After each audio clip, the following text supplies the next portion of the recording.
नमस्कार, जम्मू कश्मीर की खास खबरें देख रहे हैं आप सब और मैं हूं आपके साथ पल्लवी जम्वाल। तो चलिए शुरुआत करते हैं जम्मू कश्मीर की खास खबरों की और सबसे पहले बात करते हैं इंडस्ट्रियल यूनिट्स की, क्योंकि इंडस्ट्रियल यूनिट्स को लेकर जो खबर सामने आ रही है, जहां पर पीडीडी ने इंडस्ट्रीज का पावर टैरिफ हाइक करने की बात की है, बढ़ाने की बात की गई है और जिसके बाद से टैरिफ में बढ़ोतरी को लेकर अब उद्योगपतियों में रोष देखने को मिल रहा है। उनका साफ कहना है कि अगर टैरिफ बढ़ाया जाता है तो उससे जो नुकसान है वो इंडस्ट्रियल यूनिट्स के जितने भी ओनर्स हैं उन्हें देखना पड़ेगा। और इसी के साथ इंडस्ट्रियल एसोसिएशन ने अब एक जॉइंट रेजोल्यूशन पास किया है और इस रेजोल्यूशन के हिसाब से कि अगर ये टैरिफ्स बढ़ाए जाते हैं तो जो रोष है वो देखने को मिलेगा। हालांकि अभी ये सरकार ने इस तरीके से पीडीडी डिपार्टमेंट की बात करते हैं तो सिर्फ एक प्रपोजल रखा गया है जहां पर ये कहा गया कि टैरिफ रेट्स को बढ़ाया जाएगा और जितने भी इंडस्ट्रीज हैं उनके पावर टैरिफ रेट्स को बढ़ाने के बाद से अब उद्योगपतियों का कहना है कि अगर ऐसा किया जाता है तो उनसे जो परेशानी है वो इंडस्ट्रियल सेटअप्स को देखने को मिलेगी।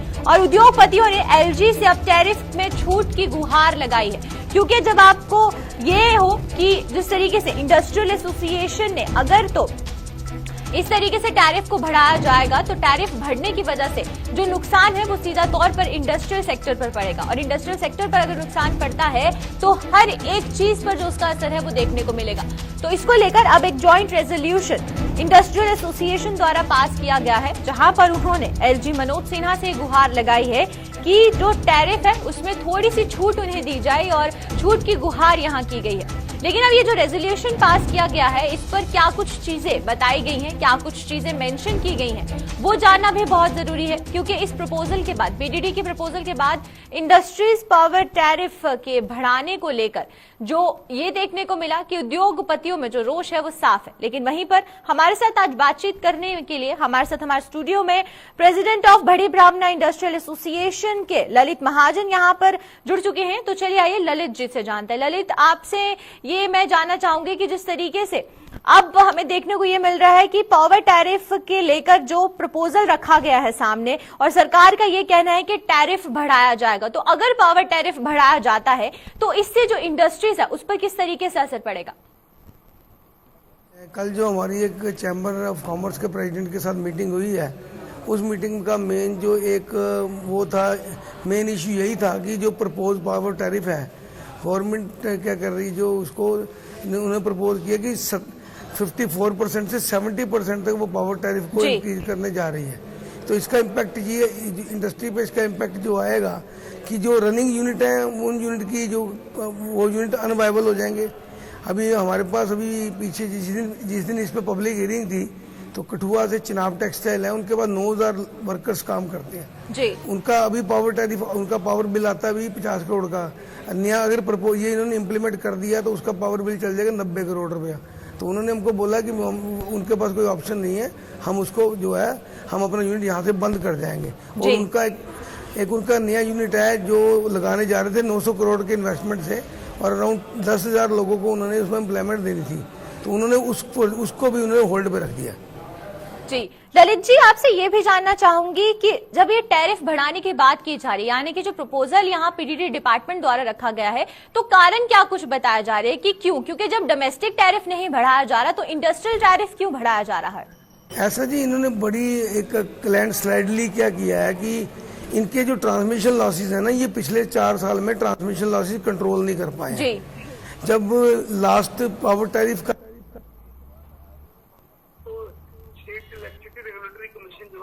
मना कर दिया था कि जब तक आप अपना ट्रांसमिशन लॉसेज कम नहीं करते तब तक हम आपको जो है हम पावर टैरिफ बढ़ाने की परमिशन आपको नहीं दे सकते जी। तो इन्होंने क्या किया कि इन्होंने तो इसमें क्या किया कि जो एवरेज निकाल के बता दिया जी, हमारा एवरेज जो इंक्रीज होगा 17 से 18% होगा। वो 17 से 18% जो इंक्रीज है that is only for the जो डोमेस्टिक के लिए ये प्रपोज कर रहे हैं ना, डोमेस्टिक कमर्शियल। और तो ओवरऑल ये क्या कर रहे हैं कि इंडस्ट्री को 14 से 70% बढ़ा के ना तो सबके लिए जो निकाल रहे हैं कि हम सबके लिए 17 से 18% करेंगे, तो बिल्कुल ये तो बिल्कुल अनजस्टिफाइड है। और इसमें देखिए जो नई इंडस्ट्री के लिए इंडस्ट्रियल पॉलिसी बनी है, इन्होंने बाहर से इन्वेस्टर को बुला लिया है। ऑनरेबल एलजी साहब ने पीछे अनाउंस किया था कि 43,000 करोड़ का हमारे पास निवेश आ रहा है और वो 72,000 करोड़ तक जाएगा। और उसके लिए उनको बोला गया कि हम आपको चीप लैंड सब्सिडी रेट में लैंड देंगे। और चीप पावर देंगे। तो ये चीप, अगर उनको पावर सेम रेट पे पावर उनको अगर पंजाब में या दिल्ली में या और जहाँ पे उनकी हेड ऑफिस है, जहाँ उनके फ्रेश फूड्स की खपत है जहाँ पे, तो वो यहाँ पे यूनिट को लगाएंगे। और इसमें इसका इम्पैक्ट क्या है कि हमारे यहाँ पे जो अभी जो यूनिट चल रही है उसमें स्पेशली जो हमारे पास स्टील फर्निचर है उनका तो हमारे को आगे इंफॉर्मेशन आप हम इसको बंद कर देंगे अगर ये पावर टैरिफ इम्पोज हुआ। बिल्कुल, मैं आपसे ललित जी ये भी जानना चाहती हूँ कि एक जॉइंट रेजोल्यूशन जो है वो रखा गया है एलजी के समक्ष, तो उन रेजोल्यूशंस में क्या कुछ चीजें मेंशन की गई है? क्योंकि टैरिफ के अलावा भी बहुत सी ऐसी चीजें हैं जो कि इंडस्ट्रियल सेक्टर में देखने को मिलती हैं, तो उस रेजोल्यूशन में क्या कुछ चीजें हमें देखने को मिल रही है? उसमें हमने दो चीजों पे, एक तो हमने ये तो पावर का मेजर इशू पावर का था, बाकी दो हमने जो पॉइंट कवर किए हैं। एक तो यहाँ पे क्या है कि जो एग्जिस्टिंग इंडस्ट्री जो चल रही है ना, बिल्कुल एग्जिस्टिंग इंडस्ट्री को यहाँ पे क्या है कि जो पैकेज ऑफ इंसेंटिव अनाउंस किया गया ना गवर्नमेंट ऑफ इंडिया से, उसको एग्जिस्टिंग इंडस्ट्री को कोई पैकेज नहीं है उसको, जबकि पिछले जितने भी पैकेजेस आए थे उसमें सबने एग्जिस्टिंग इंडस्ट्री को भी सेम एट पार हम उनको इंसेंटिव दिए जाते थे कि अगर आप सब्सटेंशियल एक्सपेंशन करते हो तो आपको भी हम बेनिफिट देंगे। अब इससे क्या होगा कि जो यूनिट चल रहा है उसकी कॉस्टिंग जो में उसके सेल प्राइस में और जो यूनिट नहीं आएगा उन दोनों की सेल प्राइस में लॉट ऑफ डिफरेंस आएगा। तो उनको अप्रोक्सीमेटली जैसे जीएसटी है, अगर कोई 18% का प्रोडक्ट बनाता है नई यूनिट को 18% का बेनिफिट मिल जाएगा। पुराने यूनिट को जो है 9% का जो स्टेट गवर्नमेंट दे रही है, तो 9% उसको 9% का जो कवर है वो कवर ये कर नहीं पाएंगे। नया यूनिट जो लगेगा वो उनकी सारी मार्केट को अपना ले जाएगा। जी, मैं आपसे जी ललित, एक इशू और था कि यहाँ पे कुछ हमारी पीछे दिसंबर में ना कुछ जो हम लोगों के इंडस्ट्रियल यूनिट जो नहीं लग पाए थे ना due to COVID, due to कहीं पे पावर नहीं है कुछ, उनको इन्होंने 30 जून तक का टाइम दिया था कि 30 जून तक आप लगा लो, नहीं तो हम आपकी लैंड को वापस ले लेंगे। अब बताइए ना कि हमने तो एलजी साहब को ये भी रिक्वेस्ट किया कि आप कम से कम इसको 6 महीने के लिए एटलीस्ट 31 दिसंबर तक तो इसको बढ़ा दीजिए, क्योंकि क्या है कि जिन लोगों ने मशीनरी के ऑर्डर कर दिए हैं, अब कई सांबा में ऐसे एरिया भी हैं जहाँ पे पावर ही नहीं है, पावर वाले कहते हैं हम लाइनें ले करेंगे, तो उसमें इंडस्ट्रियल यूनिट का क्या कसूर है? जिनको लैंड अलॉट की गई है अगर उन्होंने उस पर इफेक्टिव स्टेप ले लिए हैं, कंस्ट्रक्शन कर दी हुई है, मशीनरी उनकी लग रही है, मशीनरी के ऑर्डर प्लेस हो गए हैं, तो इनको एक्सटेंशन कर, ये तो एक तो मतलब कि डिक्टोर जिसको कहते हैं ना, एक ऑर्डर इशू कर दिया जी हम 30 जून के बाद नहीं बढ़ाएंगे। तो इससे काफी अनसर्टेनिटी है। जिन लोगों की इन्वेस्टमेंट करोड़ों रुपए की हो चुकी है, कल को ये यूनिट को रिट्राइव करेंगे, वो कोर्ट में पहुंच जाएंगे, और कोर्ट में आपको पता है कोर्ट में इतनी जल्दी फैसले नहीं होते कोर्ट में। बिल्कुल ललित जी, एक आखिरी सवाल आपसे मेरा ये रहेगा कि जहां पर एक तरफ सरकार जो है वो एंटरप्रेन्योरशिप को बढ़ाने की बात कर रही है, लोगों को और बच्चों को, खासकर जो युवा हैं, उन्हें ये कहा जा रहा है कि आप इंडस्ट्री सेटअप करें, अपना बिजनेस शुरू करें, और जो न्यू इंडस्ट्रियल पॉलिसी लाई गई वो उस हिसाब से लाई गई कि नए सेटअप्स जो है वो शुरू हो, लेकिन ये जो छोटी छोटी चीजें हैं इससे इम्पैक्ट सीधा इंडस्ट्रीज पर पड़ रहा है। और पहली सबसे बड़ा मुद्दा यहाँ पर पावर का ही है। अगर पावर टैरिफ्स बढ़ाए जाते हैं तो उससे सबसे बड़ा असर जो है वो इंडस्ट्रीज पे पड़ेगा। देखिए जी, पावर का जो आज की डेट में किसी भी इंडस्ट्री की देखिए, power is the basic requirement. बिल्कुल। आज मैंने अपना प्रोजेक्ट अगर मैंने बनाया कि मैं साल में सपोज अप्रोक्सीमेटली अपने चिनाब टेक्सटाइल का ले लीजिए, उनका आज 50 करोड़ रुपए का उनका जो है पावर टैरिफ में बिल वो पे करते हैं गवर्नमेंट को, 50 करोड़ रुपए। आज उसको आप 90 करोड़ रुपए पे ले जाओगे तो उसकी वायबिलिटी 40 करोड़ रुपए कहाँ से लाएगा? और आप इसमें से एक बहुत बड़ा जो एक इन लोगों ने जिस चीज को हाइड किया है कि इंडस्ट्री का जो ट्रांसमिशन लॉसेस है ना, इंडस्ट्री के ट्रांसमिशन लॉसेस 7 to 8% है, इनके ट्रांसमिशन लॉसेस 50% है। अगर ये ट्रांसमिशन लॉसेस कंट्रोल नहीं कर पाए तो why they are trying to put the burden on the industry. बिल्कुल। तो हाँ, ये बड़ा अनजस्टिफाइड है, और हम तो इसको हमने जो जॉइंट रेजोल्यूशन में इसको सब लोगों ने इसको जो है बड़ा स्ट्रांगली कंडेम किया, और गवर्नर साहब को ये बोला हमको टाइम दीजिए ताकि हम आपको आके 1-2, क्योंकि जो हमारे यहाँ पे क्या हो गया, जो ब्यूरोक्रेटिक सेटअप है ना, ब्यूरोक्रेटिक सेटअप में क्या हो गया कि वो अपनी मर्जी, वो ना हम लोग इन्होंने जो भी ये पावर टैरिफ बढ़ाना था, हमने उसकी ऑब्जेक्शंस फाइल की थी, इन्होंने उस ऑब्जेक्शन के ऊपर जो है कोई एक्शन नहीं लिया। उन्होंने अपना सीधा उन्होंने प्रपोज कर दिया जी हम ये पावर टैरिफ बढ़ा रहे हैं। तो मेरी तो ये रिक्वेस्ट है गवर्नर साहब से कि हमको टाइम दिया जाए, हमारा डेलीगेशन आपके पास आपको फैक्ट एंड फिगर टेबल पे बैठ के बताएगा, ताकि उनके पास तो ये चीजें पहुंचती नहीं है। इन्होंने बोला कि हम बढ़ाना, तो इसलिए मेरी गवर्नर साहब से, मेरी ऑनरेबल होम मिनिस्टर जो दिल्ली में बैठे हैं, अमित शाह जी से, ऑनरेबल मोदी साहब से हमारी रिक्वेस्ट है कि आप अगर अपने पावर टैरिफ के ऊपर बात करनी है, पहले अपने ट्रांसमिशन लॉसेज कम करिए, नहीं होते तो गवर्नमेंट उसकी बियर करे ना। आज जो अनमीटर्ड सप्लाई जा रही हैं, आज ये कहते हैं जी हमने झुग्गी झोपड़ियों में कनेक्शन कहाँ दे दिए हैं। अगर आप इसको पहले सर्वे कराइए, एक आज बंच केबल डाल दी गई है, वहाँ से इनके जो अपने लाइनमैन हैं, इनके लाइनमैन अगर लोगों से कलेक्शन करते हैं, 100 रुपए कलेक्शन करते हैं, तो उसका बर्डन हमारे पे क्यों आएगा। एक चीज और मैं बताता हूँ, अब देखिए क्या है कि स्मार्ट मीटर लगा रहे हैं, स्मार्ट मीटर के साथ कह रहे हैं हम 24 घंटे पावर देंगे, और कहाँ मिल रही है 24 घंटे पावर। आज इंडस्ट्री बड़ा सफर कर रही है। इंडस्ट्री को इन्होंने प्रॉमिस किया 24 घंटे पावर, अनइंटरप्टेड पावर सप्लाई देंगे, कहाँ से दे देंगे जब थोड़ी सी हवा चलती है लाइन बंद हो। अच्छा, अनशेड्यूल्ड पावर कट लगाए जाते हैं। जब हमने पूछा इनको, नहीं जी सेंट्रल गवर्नमेंट से जो हमारा कोटा है, वो कोटा जी एग्जॉस्ट हो जाता, वो बंद कर देते हैं। अरे यार, जब अगर आपने जिन लोगों से आपको पैसे नहीं मिल रहे हैं जी,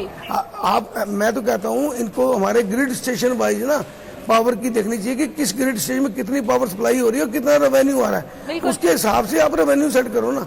आप जो लोग चोरी करते हैं, जिसको ये कंट्रोल नहीं कर पा रहे हैं, थेफ्ट है, उसके लिए why industry should suffer for that. बिल्कुल। चलिए, बहुत बहुत शुक्रिया ललित जी तमाम जानकारी देने के लिए इस पूरी टॉपिक पर।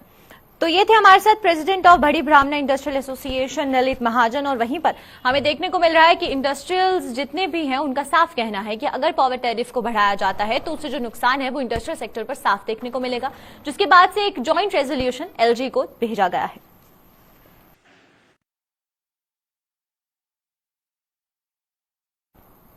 तो चलिए अब भदरवा की तरफ चलते हैं, और भदरवा में हालात अब सामान्य होने की खबर जो है वो देखने को मिल रही है। लेकिन उसके बाद आपको बता दें कि हालात सामान्य होने के बाद भी इंटरनेट सेवाओं को अभी भी बाधित रखा गया है, और प्रशासन ने इंटरनेट सेवाओं को बंद रखने के बाद से जो परेशानियां हैं वो आम जनता को देखने को मिल रही है। क्योंकि इंटरनेट सेवा अगर बंद रखी जाती है तो इससे बहुत से ऐसे बच्चे हैं जिनकी पढ़ाई पर असर पड़ेगा, और साथ ही साथ क्योंकि अब जो है हालात सामान्य है, और सामान्य हालात के बाद ये कहा गया था कि जैसे ही हालात सामान्य होंगे उसके बाद से जितने भी आगे इंटरनेट सेवाएं हैं उन्हें आगे शुरू कर दिया जाएगा, यानी कि रिस्टार्ट किया जाएगा। और बाद में लेकिन अभी ये देखने को मिल रहा है कि इंटरनेट सेवाओं को बाधित रखा गया है, और सेक्शन 144 को हटाने के बाद से भी जो इंटरनेट है उसे बंद रखा गया। हालांकि ब्रॉडबैंड सर्विसेज की बात करते हैं तो ब्रॉडबैंड सर्विसेज को शुरू कर दिया गया है, लेकिन जितनी भी मोबाइल इंटरनेट सर्विसेज हैं उन्हें बंद रखा गया है, जिसकी बात से आम लोगों को क्या कुछ परेशानी देखने को मिल रही है। और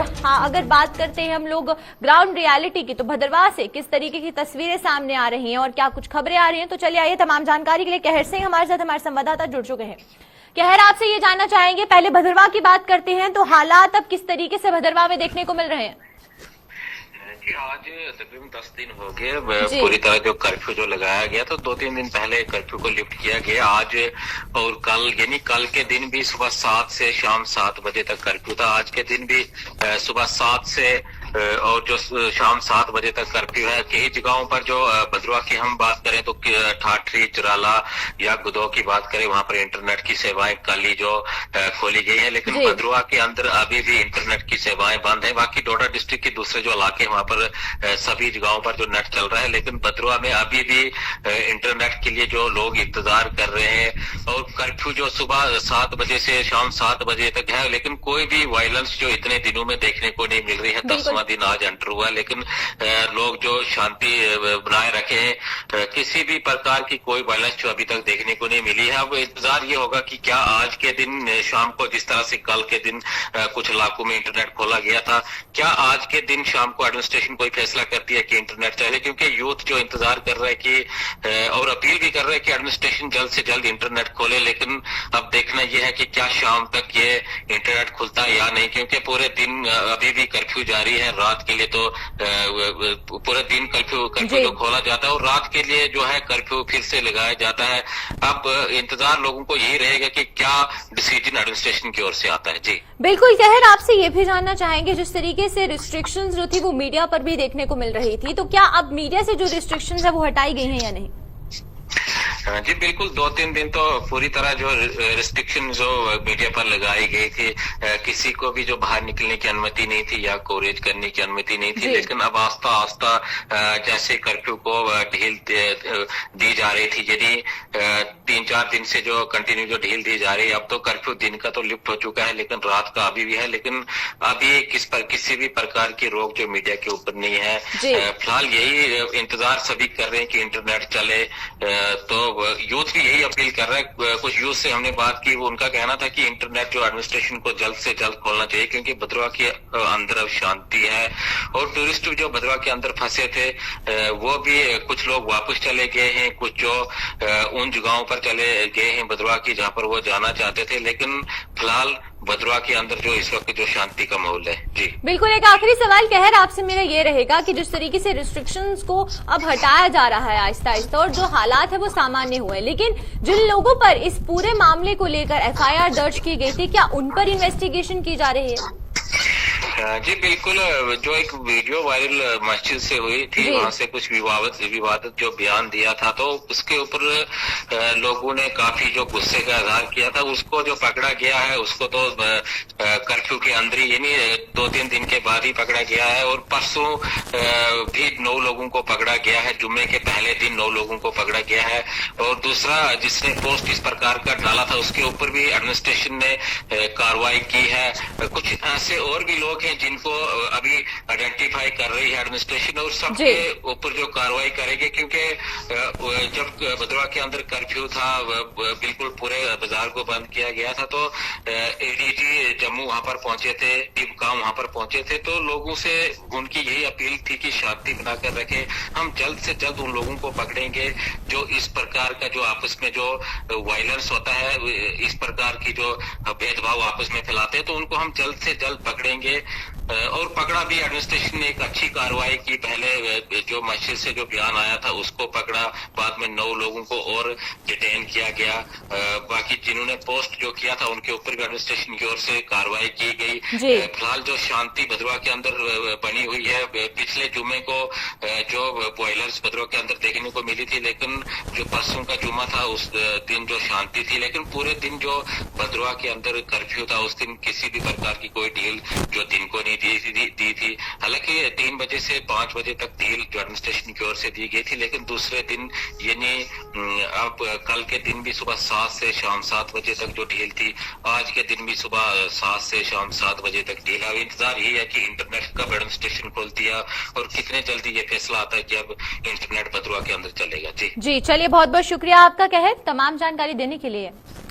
तो ये थे हमारे साथ हमारे संवाददाता कहर सिंह, और वहीं पर भद्रवाह की क्या कुछ तस्वीरें हैं उससे कहर ने हमें रूबरू करवाया। क्या कुछ अभी किस तरीके से प्रशासन द्वारा कर्फ्यू में ढील दी गई है इसके बारे में भी जानकारी दी।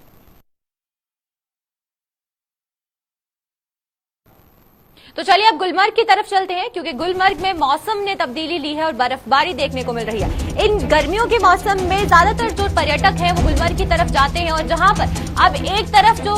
कुदरत ने तोहफा गुलमर्ग को दिया है, क्योंकि इस मौसम सुहावना होने के बाद से बर्फबारी भी देखने को मिली। और आपको बताएं कि इसके बाद से ये देखने को मिल रहा है कि ताजा बर्फबारी पर पर्यटकों का आकर्षण का केंद्र बनी हुई है, और इसी के साथ बर्फ देखने के लिए पर्यटक गुलमर्ग में बड़ी तादाद में पहुंच रहे हैं। क्योंकि जहां मौसम ने तब्दीली ली और मैदानी इलाकों में बारिश देखने को मिल रही है, वहीं पर पहाड़ी इलाकों की बात करते हैं तो पहाड़ी इलाकों में बर्फबारी देखने को मिल रही है, और बर्फबारी में गुलमर्ग का जो नजारा है वो देखते ही बनता है, जिसके बाद से बड़ी तादाद में जो जितने भी पर्यटक हैं वो पहुंच रहे हैं गुलमर्ग में, और साथ ही साथ पर्यटकों के लिए आकर्षण का केंद्र यहाँ पर गुलमर्ग बना हुआ है। तो चलिए आइए हमारे साथ हमारे संवाददाता इशफाक डार यहाँ पर जुड़ चुके हैं। इशफाक से जानते हैं। इशफाक, आपसे जानना चाहेंगे कि गुलमर्ग में किस तरीके से तस्वीरें देखने को मिल रही है। मौसम ने तब्दीली ली है तो पर्यटक किस तरीके से अब गुलमर्ग की तरफ रुख करते हुए नजर आ रहे हैं?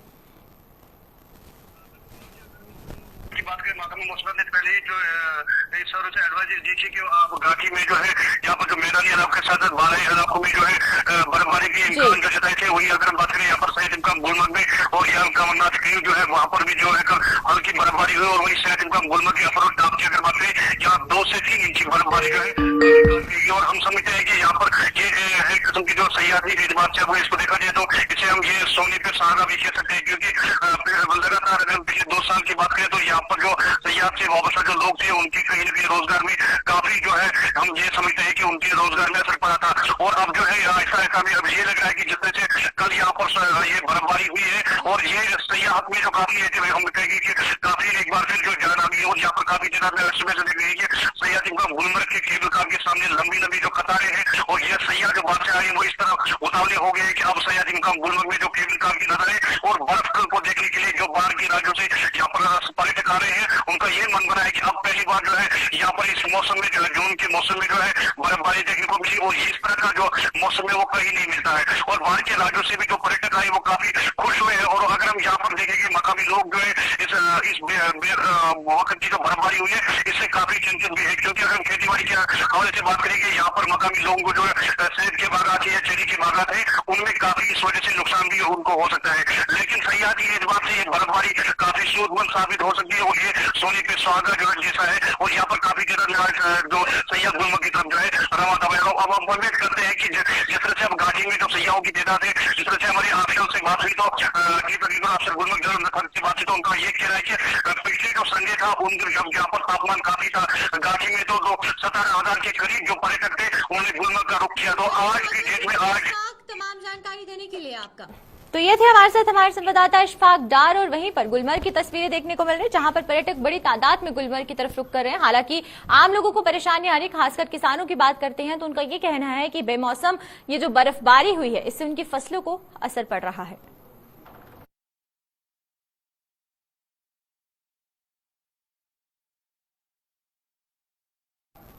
तो चलिए अब डोडा की बात करें और डोडा में जिस तरीके से हमें देखने को मिल रहा है लोगों को पीने की पानी की समस्या जो है वो उससे दो चार होना पड़ रहा है। डोडा कस्बे में जितने भी हैंडपंप है वो सूखे पड़ते जा रहे हैं और गर्मी में पानी के लिए राहगीरों को तरसना पड़ रहा है। मरम्मत के लिए कोई भी इसकी कदम नहीं उठा रहा है। क्या कुछ कारण है और क्यों इस पूरे कार्य में डिले किया जा रहा है? क्योंकि जिस तरीके से देरी बढ़ती जा रही है तो जो लोग डोडा की तरफ आ रहे हैं, खासकर जो राहगीर डोडा की तरफ आ रहे हैं, जहां एक तरफ सूरज गर्मी बरसा रहा है वहीं पर दूसरी तरफ सारे हैंडपंप खराब पड़े हुए हैं। चाहे हम लोग ग्रामीण इलाकों की बात करते हैं या फिर शहरी इलाकों की बात करें, हैंडपंप की मरम्मत के लिए कोई कार्य नहीं किया जा रहा है और बार बार बताने के बाद भी जो है प्रशासन इस पर कोई कदम नहीं उठाता हुआ नजर आ रहा है। तमाम जानकारी के लिए हमारे साथ हमारे संवाददाता वसीम गट्टू यहां जुड़ चुके हैं। वसीम से जानते हैं। वसीम,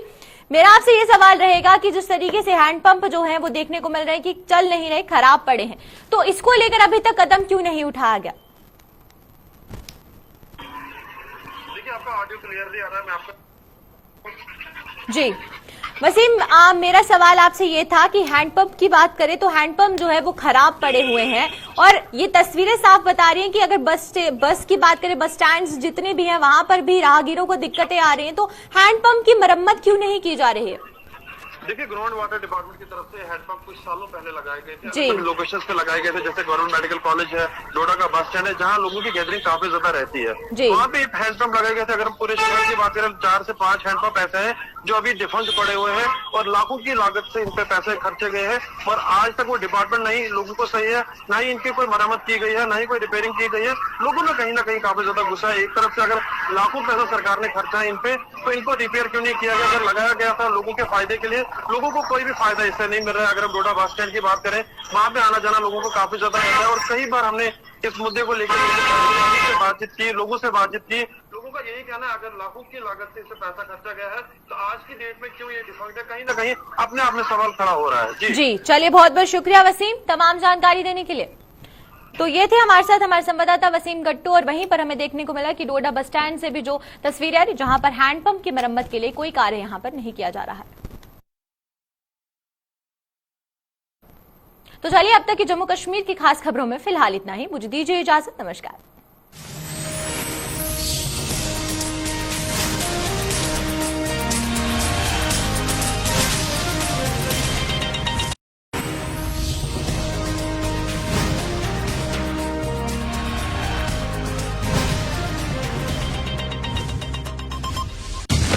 आइस का बर्फीला घूंट लगा, फिर बर्फ सी लगेगी हर अग्नि परीक्षा।